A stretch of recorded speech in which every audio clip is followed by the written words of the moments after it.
I was a liberal for most of my young life. Through college, I lived in a very liberal city. I was a part of the LGBT community for a minute. All my friends were liberal. I held all these liberal beliefs.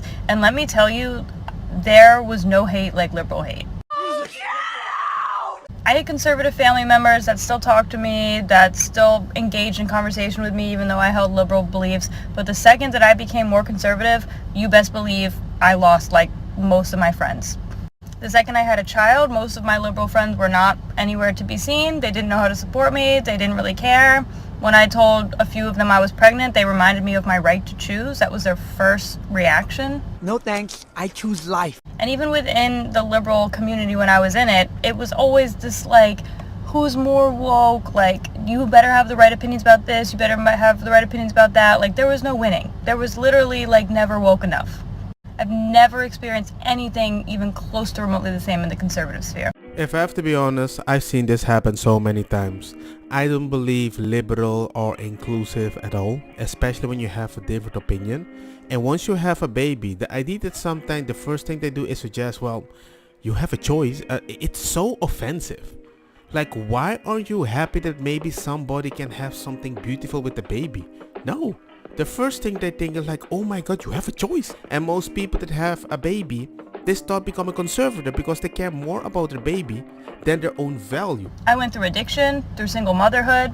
I went through many hard things in my life, and the people that were the most supportive, that were the most understanding and the most non-judgmental were the conservative Catholics. Because it's very simple. What you're experiencing right there, they would say, we offered you a choice, but you didn't take it. I know this is just like a personal anecdote, but I do feel like there's this just like generalization about conservatives, that they're very judgmental and that they only want, you know, people of their kind or whatever, but it's just like literally not true.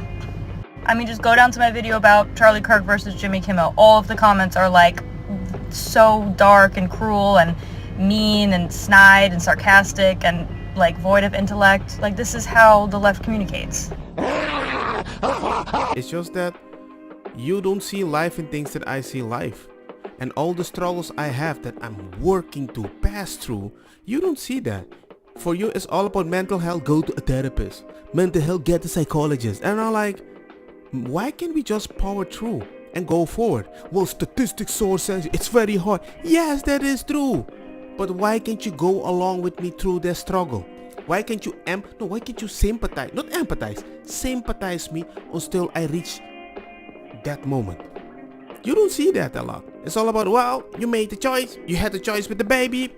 Well, the clump of cells. I was so wrong about Charlie Kirk that I'm embarrassed and ashamed now. It's not, oh, we need to be decent even to people like Charlie Kirk. Charlie Kirk was a decent person. People attribute 3 main positions to him that justify shooting him in the neck for, and they are really taken out of context. And the context does not make it perfect, but let me tell you what the context is and you decide if it's still worth shooting him in the neck over it. The 3 positions are his quote about empathy, him saying the Civil Rights Act was a mistake, and then him saying a certain amount of unaliving is worth it to keep Amendment Numero Dos. He said empathy is a new age term, and it's done a lot of damage. I prefer the term sympathy. That is the cadence of the original quote. It's actually really dishonest to cut it off where people have been cutting it off. Now, the way I define it, empathy is a higher order version of sympathy. Instead of how would you feel in their shoes, it's how would you feel if you were them in their shoes.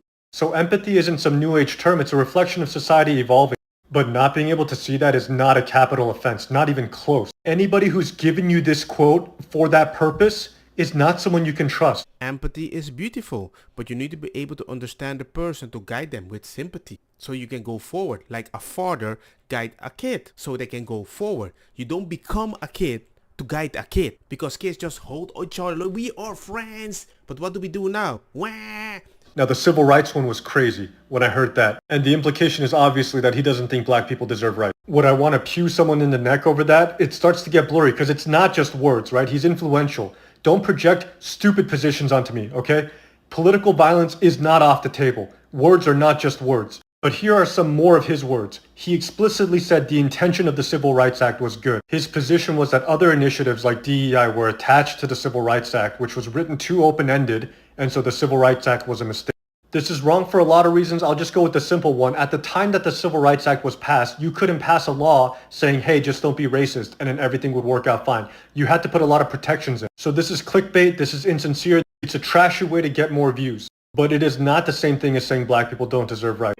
It's very simple. Sometimes people create rules to help certain people, and somebody sees it as an opportunity to corrupt the thing that was meant for something very good to justify something so unreasonable. You're like, you know what? I don't want to invent the plane anymore because all you did is use the plane as a kamikaze attack. It makes no sense. Remember to subscribe. ¿Por qué? I'm generally pro DEI. I don't think you should be shot in the neck for being against DEI. And finally, he said a certain amount of unaliving is worth it to keep amendment numero dos. He basically compared it to cars. Don't project stupid viewpoints onto me just because I'm defending a dead man. We have to register our cars, you have to have a license to have a car, and cars are a lot more integral to modern society than a bang-bang stick. Charlie Kirk never said we need guns, and if people die, hey, I'm happy with that. He just said there's so many things we have built in life, and there is a specific consequence, and we're not removing those. But you just don't like that specific one, and you only focus on that one. But he also did go on to say that we should put armed guards at school. Again, that's a little bit ridiculous, but still that's quite different from condoning these crimes. I would say this one's not a big mischaracterization. The people like sharing this quote in discussions about his death, I think that's fair game. It doesn't upset me. I believe that, he wasn't empathetic or sympathetic in any meaningful way to the victims of these crimes. And I'm not conceding that point because I'm not Charlie Kirk's best friend. I just didn't like how mischaracterized he had gotten, and I was shocked by what I found online. Shit, don't everybody believe in Google? Go Google that shit. See what I'm talking about. Ladies and gentlemen, he doesn't agree with everything, but you guys lied to him. You guys used real to create a wild opinion. He's far right. He's a man, and somebody believed you and bam. And instead of apologizing, you were like, no, both sides are doing the same thing. But by the way, if you say something weird, something might happen to you. And then some conservatives are talking about we're going to fight evil with good. And you're like, whoa, what are you talking about? Yeah, you sound a little evil. But when he say good, he's not talking about this good. You are projecting because you're talking about this evil maybe, but no. To talk about the good, we're going to use the laws. I truly believe that joining the conservative movement is one of the most liberating decisions you can ever make. You just become happier, you stop caring for people's opinions, you don't get easily offended, and the people here are so diverse and accepting. I had to stop it right there. I say that so many times. Conservatives are way more diverse. There's so many people that identify with conservatives. They still kind of vote democratically, but you ask them in honest, in a closed room, what is your freaking opinion? You align way more. Shh. Don't tell nobody. More immigrants align with Democrats? No, conservatives. Don't compare illegals. Most legal immigrants, they're conservative. And it's hard to see the diversity unless you venture out to look for it because the media hides it so well. I left the left because you couldn't disagree or break the mold without being labeled hateful or racist or sexist, homophobic. Like, it was so tiring. On the right, you can disagree and have open discussion and move past things even if you disagree because people are mentally stable and don't think the world revolves around them. And that was one of the biggest things that irked me on the left. The list goes on of the benefits. People are more faithful here. You're smarter. You're prettier. Like, I would rather go deaf and blind for the rest of my life than ever vote blue again. And I am so serious. Yeah, thank you. Ladies and gentlemen, I've been saying this. Conservatives are way more diverse. Way more. They might be silent, they're hiding it, but most immigrants that I know, especially legal immigrants, they're conservative. They might vote Democrat, they might care about feelings and those stuff, but general, it's all about family values. Work hard and try to do something about it, and you work your ass off for your kids. Conservative might have harsh words, but you can still eat at the same table.